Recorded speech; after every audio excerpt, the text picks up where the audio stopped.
Un timbre, un tono, una idea, una persona, una voz. Soy yo. Eres tú. Voz Media Network.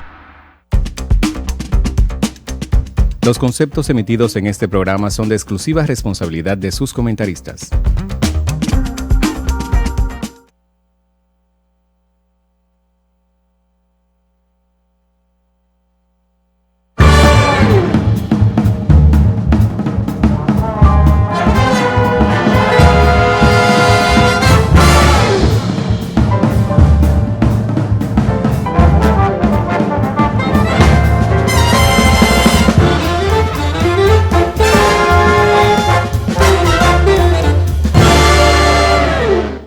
La publicación de las cifras de crecimiento económico para el primer trimestre de los Estados Unidos han dado mucho de qué hablar, y es que el mercado esperaba un crecimiento en el entorno de 1.9-2%. Sin embargo, las cifras mostradas es que la economía de los Estados Unidos solamente pudo crecer en 1.1% durante el pasado trimestre de este año. Esto significa que la reunión de la Reserva Federal de la próxima semana tendrá mucha presión respecto no solo de la decisión de aumentar la tasa de política monetaria, sino de definir cuál va a ser la trayectoria en lo que queda durante el año. Esto porque ya se ha anunciado que la inflación se va a mantener por un buen tiempo, es decir, más allá de lo que originalmente se esperaba, sobre todo la inflación subyacente. Y ya cuando una caída en el crecimiento es tan pronunciada y se mantiene durante un más largo tiempo la inflación, ya el capítulo comienza a llamarse de manera diferente. Se llama una potencial estanflación, que es quizás el peor escenario económico que cualquier economía quisiera tener. Sin embargo, hay otras cifras que de alguna manera morigeran esa proyección y tienen que ver con el crecimiento del consumo. El consumo privado parece que no es sensible a aumentos de la tasa de interés porque ha seguido creciendo a pesar de este fuerte aumento de la tasa de política monetaria. Lo que es innegable es que la fragmentación económica global ha afectado fuertemente los factores que sustentan el crecimiento económico global. Eso solo se detiene parando el conflicto en Ucrania y sentándose en la mesa de negociación. Ese es el primer paso para despejar toda la incertidumbre que existe en la economía global. Vamos a la pausa y seguimos aquí en CAE la Noche.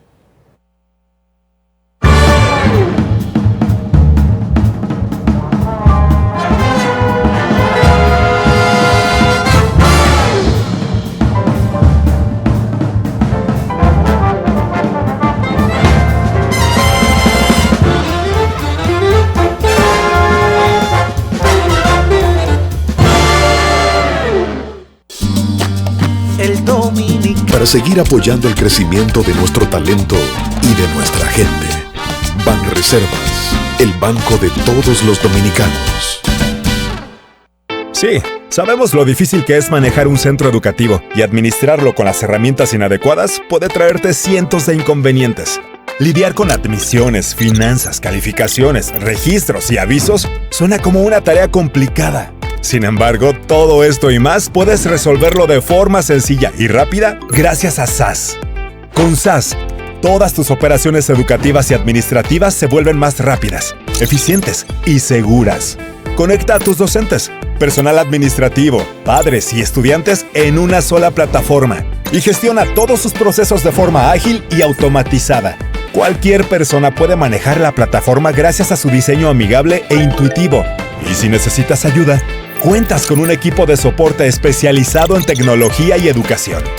Que la dinámica del Ministerio de Educación no sea una preocupación para ti. SAS está diseñado para escalar y evolucionar junto al Sistema Educativo Nacional. Un sistema de gestión académica para una nueva generación. Al fin de cuentas, de eso se trata. De dedicarse a enseñar. El resto, déjaselo a SAS. ¿Listos para empezar? Edición en línea gratis, donde quiera que estés. Tenemos un propósito que marcará un antes y un después en la República Dominicana. Despachar la mercancía en 24 horas. Estamos equipándonos con los últimos avances tecnológicos. Es un gran reto, pero si unimos nuestras voluntades, podremos lograrlo. Esta iniciativa nos encaminará a ser el hub logístico de la región. Es un propósito donde ganamos todos, pero sobre todo, ganamos como país. Despacho en 24 horas. Juntos a tiempo. Dirección General de Aduanas.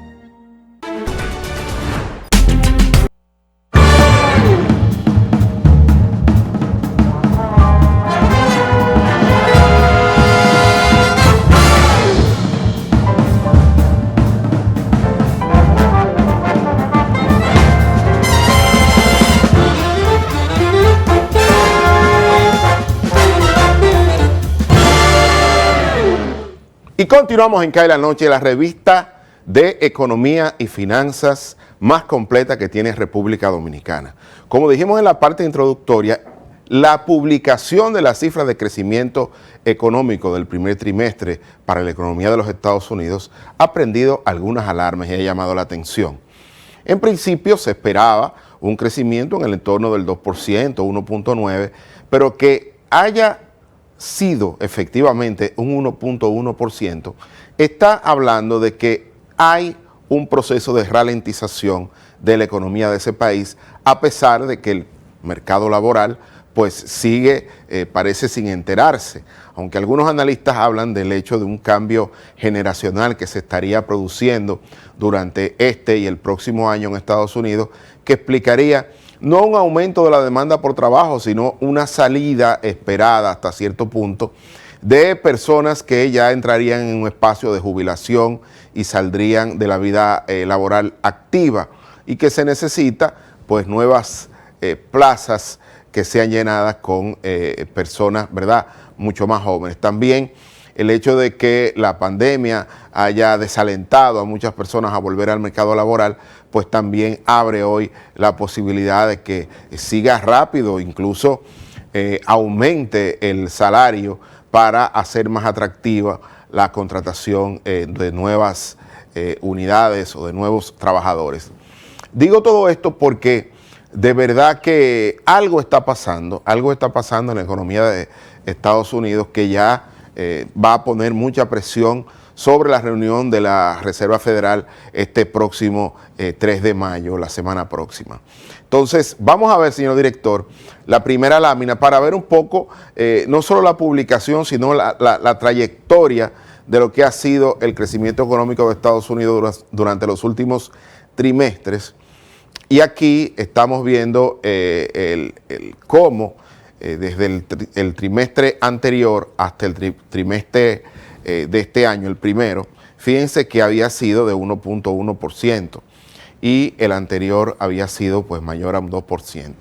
Entonces esto de alguna manera ya está prendiendo las alarmas de que probablemente el próximo trimestre podría ser negativo, aunque hay otros elementos que vamos a ver, señor director, en la próxima lámina, por favor, que también pues morigerarían cualquier pronóstico que tenga que ver o que sea pesimista. Fíjense aquí que aunque el crecimiento fue de 1.1%, eso que está en rojo, ese número, la proyección era de un 2% y el crecimiento en el trimestre pasado, en el último trimestre del año pasado, fue de 2.6%. Sin embargo, un elemento de alguna manera positivo es que las ventas durante el primer trimestre de este año fue de 3.4%, el aumento de las ventas, el crecimiento. Sin embargo, se esperaba o se proyectaba que fuera de tan solo 2.3%, es decir, que fue muy superior a lo que originalmente se había proyectado. Y la previa o el trimestre anterior, el trimestre pasado, el último del año pasado, fue de tan solo 1.1%, es decir, que las ventas han venido aumentando fuertemente. También en el caso del gasto, del consumo, en términos reales, ha aumentado a 3.7%.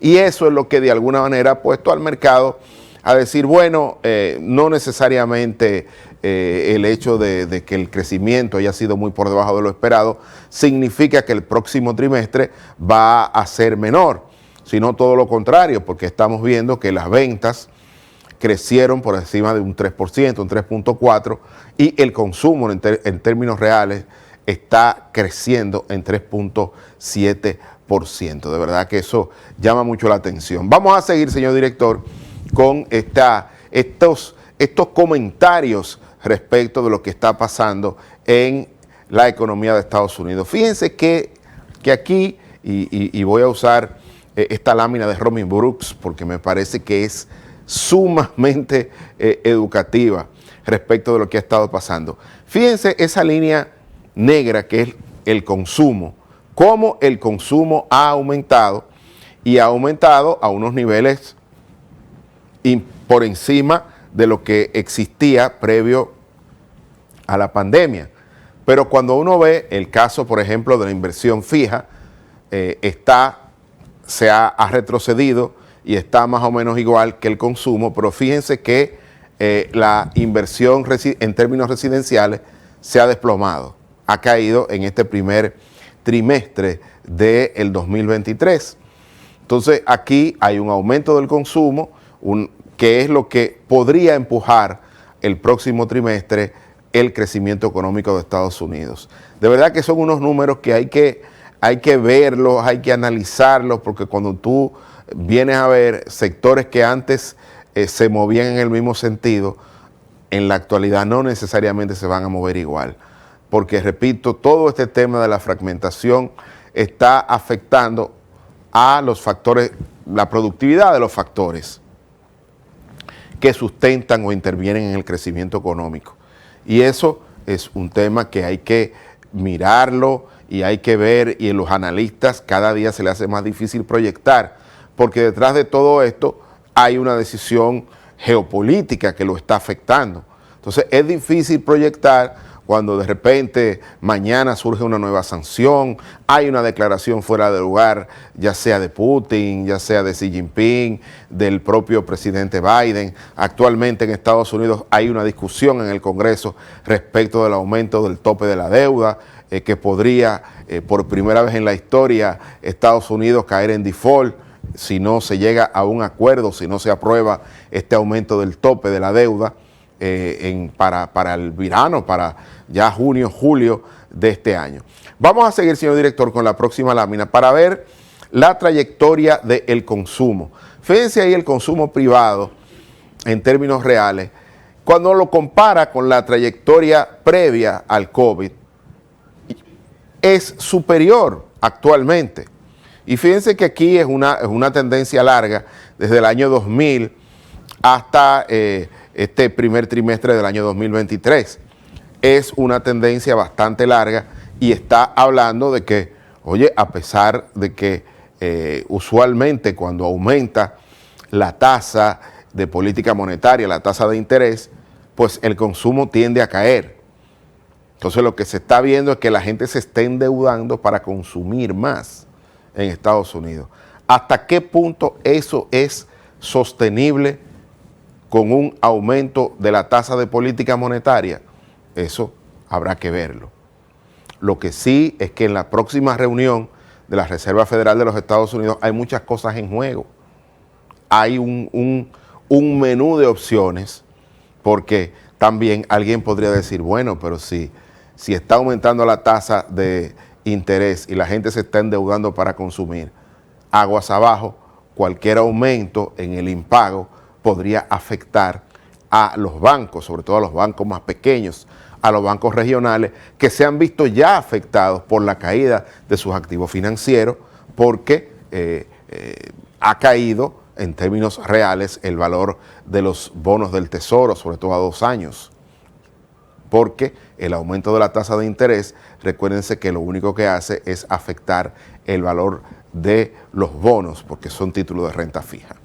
Entonces, vamos al piso, señor director. Vamos a ver qué va a suceder, cuál va a ser la estrategia que va a tomar la Reserva Federal de Estados Unidos, que está todo el mundo mirando, porque ya para algunos, con un crecimiento de tan solo 1.1%, una inflación que aunque se ha reducido de forma importante, todavía no se ha reducido en la velocidad que se esperaba, y una subyacente que parece no ceder, una resistencia a la baja fuerte, pues ya eso comienza a llamarse de otra forma. Cuando usted empieza a entrar a un barrio, antes de usted llegar al parque, ya usted sabe que cruzó la frontera. Cuando usted va a un pueblo de República Dominicana, bienvenidos a Barahona. Antes de que usted llegue al parque central, ya comienza a llamarse Barahona, ¿verdad que sí? Entonces, para muchos analistas, ya con esta cifra, la definición que se le podría dar o proyectar más bien a la economía de los Estados Unidos de todo seguir igual, es que estaría entrando en esta inflación. Y esa es la peor definición que quisiera tener cualquier economía. Si no, miren lo que está pasando en Argentina, que hay una inflación, una hiperinflación, y al mismo tiempo hay una caída del Producto Interno Bruto. Ese es el peor escenario que podría tener la economía de Estados Unidos. Y los socios comerciales de los Estados Unidos, para el caso de República Dominicana, ya que el Coloso del Norte es nuestro principal socio comercial, pues nos preocupa.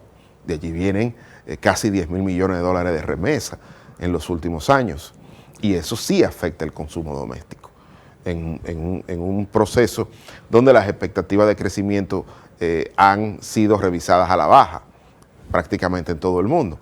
Entonces eso hay que sopesarlo, hay que mirarlo, hay que darle mucho seguimiento a lo que pasa en la economía de los Estados Unidos, aunque su mercado laboral sigue en pleno empleo prácticamente, y parece que se están buscando trabajadores hasta por debajo de la tierra en Estados Unidos, y eso lo que ha hecho es aumentar el salario, porque tú tienes que dar incentivos para que el trabajador llegue a tu empresa y no a la de al lado, y lógicamente esos servicios son los que están afectando la inflación subyacente, que la hacen que sea fuerte y que tenga resistencia a la baja. Entonces, dicho ese escenario y visto ese escenario, creo que hay que seguir y esperar lo que va a pasar la próxima semana, porque algo tendrá que decir la Reserva Federal, pero más que la decisión puntual, es decir, hago pausa o aumento 25 puntos en la tasa de política monetaria, es definir qué va a hacer en lo adelante con estas exiguas cifras de crecimiento económico muy por debajo de lo esperado por el mercado. Vamos a la pausa y seguimos aquí en CAE la Noche.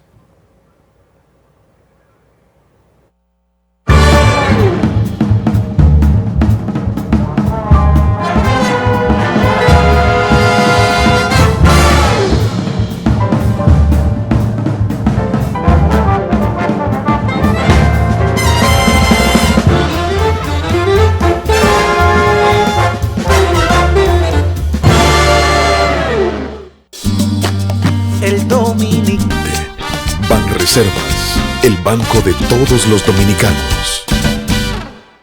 Sí, sabemos lo difícil que es manejar un centro educativo, y administrarlo con las herramientas inadecuadas puede traerte cientos de inconvenientes. Lidiar con admisiones, finanzas, calificaciones, registros y avisos suena como una tarea complicada. Sin embargo, todo esto y más puedes resolverlo de forma sencilla y rápida gracias a SAS. Con SAS, todas tus operaciones educativas y administrativas se vuelven más rápidas, eficientes y seguras. Conecta a tus docentes, personal administrativo, padres y estudiantes en una sola plataforma y gestiona todos sus procesos de forma ágil y automatizada. Cualquier persona puede manejar la plataforma gracias a su diseño amigable e intuitivo. Y si necesitas ayuda, cuentas con un equipo de soporte especializado en tecnología y educación. Que la dinámica del Ministerio de Educación no sea una preocupación para ti. SAS está diseñado para escalar y evolucionar junto al Sistema Educativo Nacional. Un sistema de gestión académica para una nueva generación. Al fin de cuentas, de eso se trata. De dedicarse a enseñar. El resto, déjaselo a SAS. ¿Listos para empezar? Eres experto haciendo que todo sea simple y funcional, acortando las distancias, llegando a donde te esperan. Ganando tiempo. Y ahora serás un experto como usuario financiero. Llegó ProUsuario Digital, la solución que te permite acceder a tu consulta crediticia, realizar reclamaciones, presentar quejas y denuncias, consultar cuentas inactivas o abandonadas y mejorar tus conocimientos de finanzas personales. Accede a prousuario.gov.do o descárgala desde Google Play. Alcanza el nivel experto, el nivel ProUsuario. Superintendencia de Bancos de la República Dominicana. La televisión llegó a nuestras vidas. Inició sin color, pocos sonidos, pero llena de emociones. La calidad de la imagen evolucionó junto a nosotros. Rompió todos los esquemas de lo que parecía posible. El mundo continúa evolucionando. La televisión también. Brindándote las mismas emociones de siempre, ahora en la palma de tu mano. Win TVO, televisión en línea gratis, donde quiera que estés. Tenemos un propósito que marcará un antes y un después en la República Dominicana. Despachar la mercancía en 24 horas. Estamos equipándonos con los últimos avances. Hemos hablado del tema de la fragmentación económica global y cómo esto está afectando la productividad de los factores de producción. Mucha gente me ha escrito, Fabricio, ¿tú puedes aplatanar un poquito más el tema de la fragmentación económica global y lo que significa? Bueno, en este bloque yo voy a tratar de hacerlo. Antes de pedirle al señor director que nos ponga las láminas, lo que está pasando es que desde la caída del muro de Berlín hasta la invasión rusa a Ucrania y las sanciones impuestas al país invasor por parte de Occidente, el mundo tenía un elemento esencial con lo cual dirigía la economía en términos globales. ¿Cuál era? La productividad de los factores. Usted se va a concentrar en producir las actividades de bienes y servicios donde usted tenga una mayor competitividad, es decir, donde los factores de producción que sustentan esos bienes y servicios le permitan a usted hacerlo en mejores condiciones que lo que lo hacen sus homólogos, por lo menos de la región. Y hubo una suerte de especialización. En el caso de la República Dominicana, el hecho de el turismo, de la zona franca y de muchos elementos, de algunos nichos de producción y niveles de exportación, como en el caso de la minería, que se volvió a recuperar con la Barrick Gold, además de lo que existía con Falcon Bridge. Bueno, República Dominicana se concentró en los rubros donde era competitivo. En el caso del turismo es líder regional de forma indiscutible, en el caso de Zona Franca por su cercanía con el principal mercado de consumo de los productos de Zona Franca, que son los Estados Unidos, pues también estaban allí. Otros sectores vinculados a la exportación, tabaco, cacao, café y otros rubros, pues lógicamente República Dominicana tenía, en el caso del ron, ya tenía un posicionamiento internacional respecto de eso, que daba de alguna manera una ventaja competitiva o comparativa. ¿Qué ha pasado luego de la invasión rusa a Ucrania? Que con las sanciones que se ha impuesto a Rusia y a todos los socios rusos, y en el caso tecnológico a China, lo que está haciendo es que esta regla de oro que existía para la economía mundial de importar las materias primas y los bienes terminados desde los lugares donde fueran más costo efectivos para ensamblar la producción interna o para vender al resto del mundo, ya no se está cumpliendo. Incluso República Dominicana se vio afectado con el tema de la invasión rusa a Ucrania, porque una parte importante del turismo venía de Rusia y de Ucrania como un nuevo mercado que se estaba desarrollando. También parte importante de los fertilizantes que se importaban a nuestro país venían de Ucrania y de Rusia.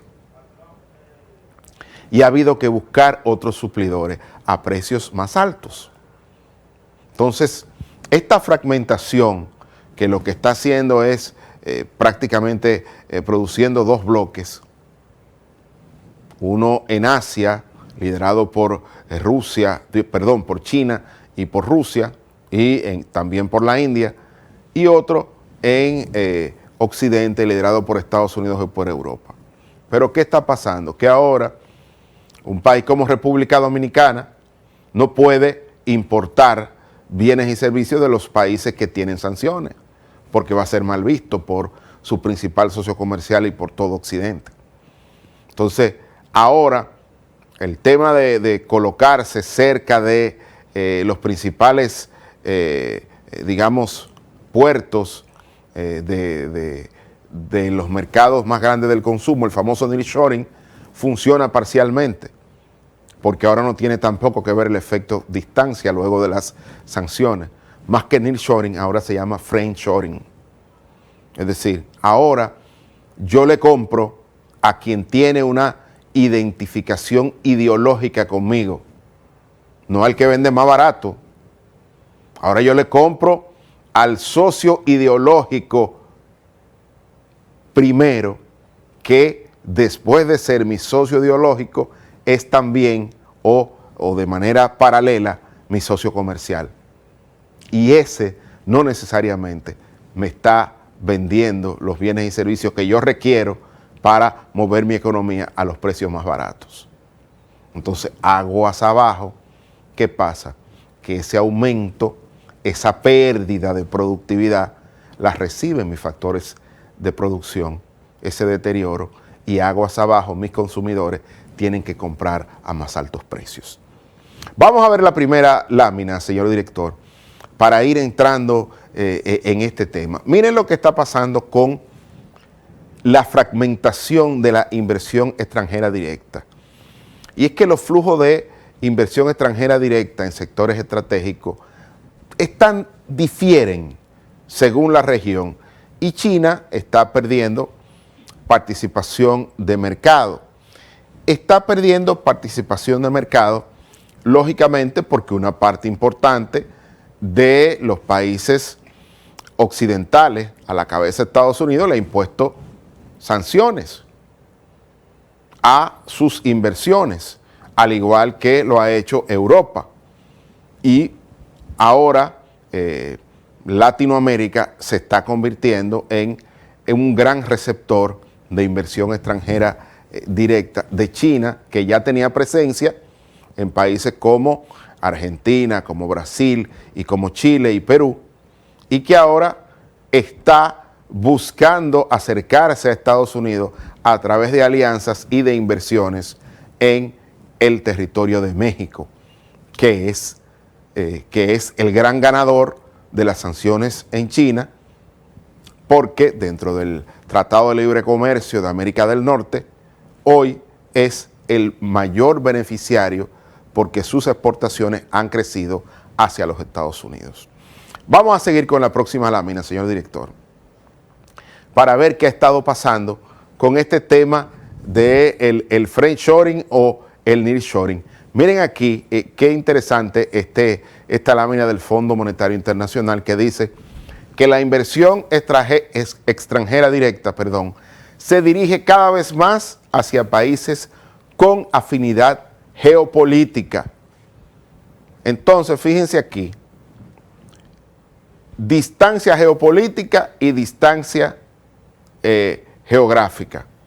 Lo que está diciendo es que, de alguna manera, la proporción de la inversión extranjera directa total entre países con proximidad geográfica y con afinidad geopolítica.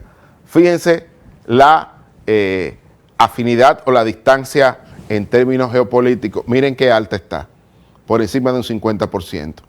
Y la distancia geográfica está por debajo de un 40%. Entonces, lo que está pasando es que eso, antes, esa brecha, esa distancia entre lo azul y lo rojo era más pequeña. Pero miren qué ha pasado desde el año 2021, desde que comenzó este tema y este fraccionamiento, y después en el 2022, ¿qué pasó con eso? Que esa brecha comenzó a ampliarse. Esa brecha comenzó a ampliarse. Y ahora lo que importa es la distancia geopolítica más que la distancia geográfica. Entonces lo que estamos enfrente de no del nearshoring, que tenía que decir que la inversión se iba a establecer en la proximidad de los países o de las costas de los países de mayor consumo. Nearshoring es yo me establezco en República Dominicana, en una zona franca, porque está cerca del principal mercado de consumo del mundo, que son los Estados Unidos. Eso tiene una lógica en términos aduanales, tiene una lógica en términos logísticos, valga la redundancia. Pero no, ahora no es eso. Ahora es sí, pero si República Dominicana tiene afinidad política con Estados Unidos. Vamos al piso, señor director, para ser claro con esto. Ya no basta con la distancia, es afinidad política primero y después distancia en términos geográficos. Porque ya no importa el costo logístico, lo que importa es si usted es ideológicamente afín a Occidente o no lo es. Aunque usted venda más caro, de repente va a haber un aumento en la demanda de los productos suyos o de sectores que usted tenía prácticamente abandonados. Le van a decir, prende la máquina, porque ahora donde tú no eras productivo, donde todos te condenaban porque tu productividad era un desastre, ahora va a tener mercado, porque ahora lo que importa no es que tú produzcas al precio más bajo posible, sino que tú tengas afinidad política con Occidente. Eso de alguna manera viola las reglas básicas del capitalismo y del comercio internacional, y es insostenible, porque lo que hace es destruir valor y destruir toda una construcción teórica y práctica en materia de comercio internacional. Desde las ventajas comparativas de David Ricardo, aquel famoso libro, yo creo que es el primer tratado de comercio o de economía internacional, donde establecía que no había que comprar, que Inglaterra no tenía que producir vino, sino producir paños, porque tenía una producción de ovejas que podía con lana exportar paños hacia Francia. Y Francia, que tenía mejores condiciones de vino, pues no tenía que meterse a producir lana porque tenía poca capacidad de hacerlo, y que era mejor que se concentrara Inglaterra en producir paños y venderle paños a Francia, y con el dinero que le produjera eso, comprarle vinos en vez de ponerse a producir vinos, porque el clima no le daba.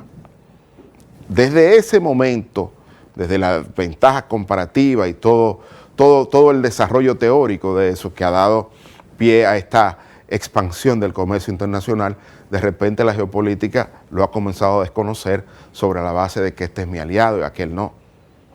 Y esta fragmentación está haciendo daño y podría seguir haciendo daño. El primer paso para llevarse la incertidumbre es parar la guerra. Como dijo el presidente Luis Ignacio Lula da Silva, aunque no gustó mucho, dijo la verdad. No es triste la verdad, lo que no tiene remedio, como decía Joan Manuel Serrat. Dijo, lo primero es parar la guerra y sentarse en una mesa de negociación, porque si esperamos quién tiene la razón, siempre las partes van a argumentar razones, aunque sean irracionales. Entonces, paren la guerra, siéntense en una mesa de negociación, que es la forma más costo efectiva, no solo de parar la destrucción en territorio ucraniano y la pérdida de vidas, sino también esta amenaza económica global, porque hasta los productores de Ucrania no pueden sacar el grano, el trigo, de manera rápida, porque tienen que negociar con el país invasor. Una locura lo que está pasando. Y esa fragmentación es lo que tiene a todos los países con expectativas de crecimiento muy por debajo de lo que originalmente se pensaba. Y esta lucha contra la inflación va a durar más tiempo porque los factores de producción se están viendo afectados. Y porque esa inflación subyacente lo que está mostrando es que algo no está funcionando bien. No está funcionando bien. Y olvídense, cuando se hace sanciones comerciales, hay desvío comercial. Hay incentivos a la desviación comercial. Y lo estamos viendo. Y lo estamos viendo. Hoy los principales compradores del petróleo de los Urales, de Rusia, que era la gasolinera de Europa, ahora es la gasolinera de China y de la India. Mercados tienen asegurado, porque estos son los países que más crecimiento poblacional tienen. Usted junta a China y a la India y es más de la mitad de la población global. Entonces van a requerir hidrocarburos. Entonces India compra hidrocarburos, los refina y se lo vende a Europa. Y de repente comienzan a salir unos barcos desde los Urales que apagan los GPS para que nadie sepa dónde transportan, a quién le venden, pero todo el mundo lo sabe. Entonces ya es hora de parar la guerra y estas sanciones que generan un mercado negro y una desviación comercial muy difícil de seguir y que al final nadie sabe a quién beneficia. Lo que sabemos es que en términos promedios está perjudicando más a los más vulnerables a través de una inflación alta o que se ha mantenido sustancialmente alta y que ha dado mucha brega a reducir. Así es que queríamos explicar un poco esto de la fragmentación económica global y de lo que está pasando, porque ese es el meollo del asunto. Eso es lo que está produciendo todo esto. Todos los días los mercados tensos, porque entonces se anuncian que la economía de Estados Unidos va a caer, automáticamente ya el tema del petróleo, viene la OPEP y va a decir vamos a recortar la producción para que no caiga mucho el precio ante las expectativas de un crecimiento económico por debajo de lo que nosotros esperábamos. La cooperación no está siendo parte de la fragmentación y hay que ver el mundo desde el punto de vista de la multilateralidad. Hay un malestar general en Estados Unidos hacia lo interno, agravado por el tema del proceso electoral, que tiene ahí un match en el Congreso para el aumento del tope de la deuda. Pero si usted ve en Europa, hay un disgusto generalizado de la sociedad con el Banco Central Europeo y con la señora von der Leyen y con la OTAN y con el papel que están jugando, porque de verdad que nadie está entendiendo, porque son como nuevas reglas, no escritas, discrecionales, que la toma uno, la toman otro, y de repente cuando vamos a la práctica y miramos los números, no se están cumpliendo. Entonces ya es hora de sentarse en una mesa de negociación y ver dentro de esta nueva realidad multilateral qué se puede hacer para evitar más destrucción de valor que la que hemos estado teniendo durante los últimos 2 años. Con esta reflexión quería terminar el programa por el día de hoy, no sin antes invitarlos para mañana a partir de las 7 cuando empiece a caer la noche.